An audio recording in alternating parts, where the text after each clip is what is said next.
Hello and welcome to the DFS_PhD show for today, the 17th of June. I believe it's game 5 now. Remember, you're good enough, you're strong enough, and gosh darn it, someone's got to win that money.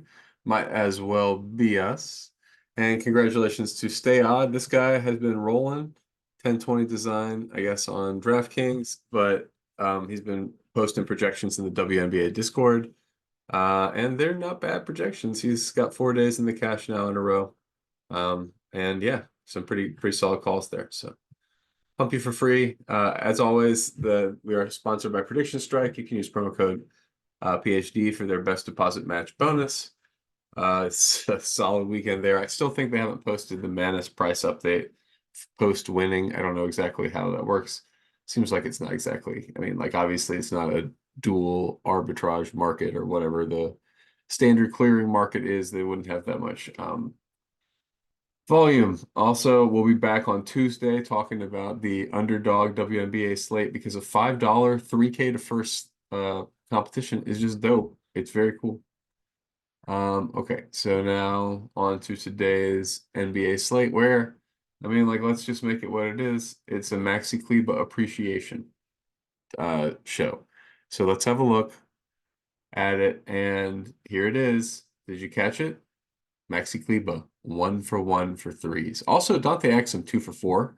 Not to be missed either, but I mean, like, let's make sure you reviewed the entirety of the rotations before things got out of hand and how they got out of hand, right? Like, if you just go by plus minus per minute, who did it?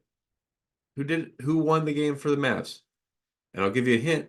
He played no garbage time and was a plus. Am I getting the right line here? 25 in 23 non-garbage time minutes for Maxi Kleber. I've been talking about him on the stream. I've been saying, I mean, like, it sounds ridiculous to say, but him getting that hand up the way he can without fouling on the three, that's a problem. I mean, that was a problem when they had Porzingis, but that's a real problem now. And if he's hitting the threes too, there's not a, I mean, he's playing A, guys. Like, I mean, so I will tell you the rule I'm using now that I said he is plan A. Number one, who knows if these will be the right lineups or if I'll change the rules, etc. Currently, I'm leaving at least 400 on the table because I do think we have solid value on this slate, and up to 2,500. I think I'll probably make more lower lineups because I like a weird captain on this slate. My rules are I don't have any. I'm not doing Geomean ownership because I'm doing so much salary on the table, and at that point, Geomean is no longer it's only a good upper bound, and I don't want to miss a good lineup at some salary left over because I imputed some high ownership. Those are good, probably good lineups to actually have. So my new rule is max 2 out of 3 Dallas small ball bigs. After looking carefully at their rotation from the last game, not the right guy. Sorry, I'm watching The Sims in the background, and I need a very specific 2 guys to score this touchdown and nobody else. That's always a fun way to feel in The Sims.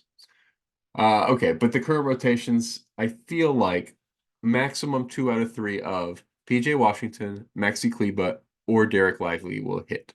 They don't want to run Gafford for obvious reasons that any one of you, if you're an aspiring coach, try to figure out the reason, right? It's not a tough one. The reason is he's bad in pick and roll, he's bad up top, he's easily isolated and easily beaten on defense. And anytime you can't have that in a 7-game series where the other team can just ding, ding, ding, free points button. You can't have a free points button. This is too important of a series. So Gafford's completely out for me. And the people double check where your site has it projected. Completely unreasonable to project him for 23 minutes. He played like, how many did he play in the last game? Not even close to that, right? 9, 10 minutes. I mean, you can't project him more than 10 minutes with any confidence unless you're like a guru and you had some sort of, you imagined it, you know? The previous game before that, so not as much Kleber, I guess is the main takeaway. And not as much Exum as the other guy. So in the previous game, they went to Tim Hardaway Jr., who didn't do that well. He was still a minus 13, even though he hit a couple shots, or minus 16 or something. I still think it's possible they bring him back. I still have that rule in there for I think it's either Hardy, THJ, Exum, or Markieff Morris. I don't think you play any of those guys together. I think they're all possible randos who get there. Um, this maximum 2 out of 5 Dallas Wings rule, not really. It's like Hardaway and Hardy and Josh Green. Yeah, I guess that's fine. Don't play all three of those guys together. They won't all get there.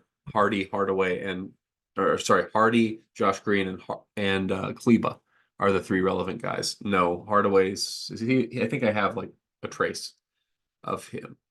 No, I haven't even included him.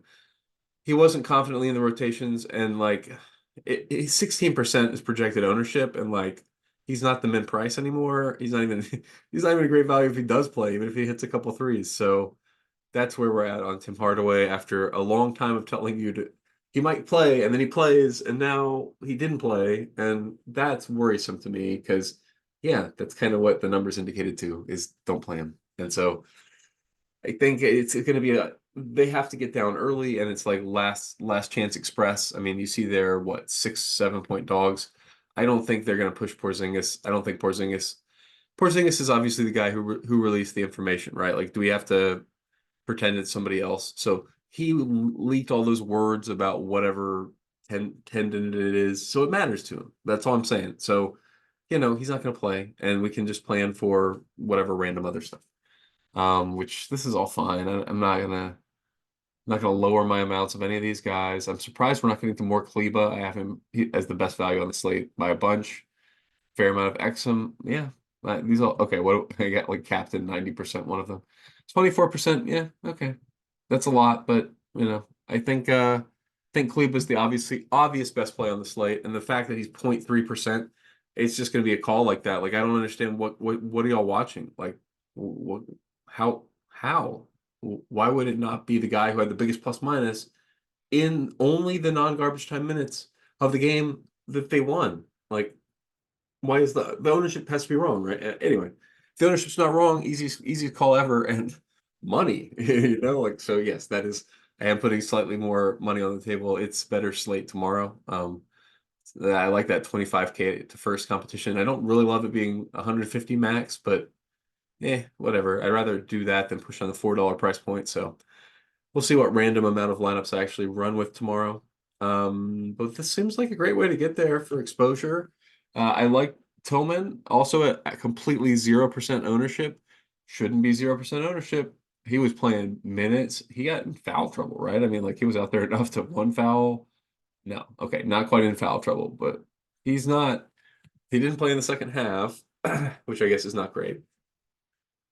Don't want that much Tillman. Not telling you to make Tillman core. Not telling you to make Tillman captain. I'm clicking that button. I don't know. That didn't feel right to me when I saw that.